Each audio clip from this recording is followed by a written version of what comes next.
Indinga karis qaynukam kelyapti. Dahshat videolarni kutinglar. Bugun karis qaynonam ovqat qilib bermadilar. Chunki o'zlari ovqat yemas ekanlar, shuning uchun ramyon pishirib yapman. Mustaqina.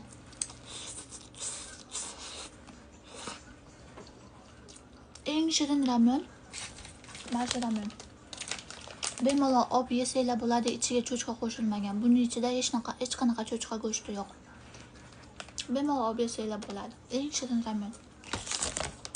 Suvsiz tayyorlanadi. To есть ramyonini suvda pishirib olasizlar, keyin suvini to'kib tashlab, sovuq suvda chayqab tashlaysizlar ramyonini. Undan keyin har xil sabzavotlar qo'shsanglar bo'ladi. Men bodring bilan salatni listya, salat bariklaridan qo'shib yeyman. Shunaqa qilib yesanglar va shiroz ketadi yozda.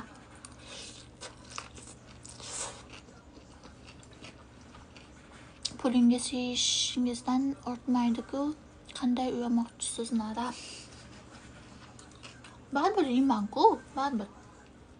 Uy olsam ham, uy olmasam ham baribir ovqat yeyishim kerak. Uy olaman deb ro'za tutmayman-ku. Keyin Koreyada zakaz qilib yeyish ozroqqa tushadi, chem uyda produktlar olib kelib ovqat qilishga qaraganda. O'shaning uchun ovqat ko'p qilmayman men. Qimmatga tushadi. Undan ko'ra zakaz qilib yesangiz ozroqqa tushadi.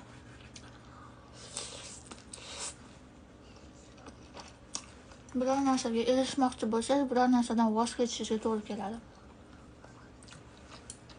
Shuning uchun men pul sarflab ovqat olyapman. 200 so'm sarflayotgan bo'lsam, menga 500 so'm bo'lib qaytib kelyapti. Shuning uchun yeyapman.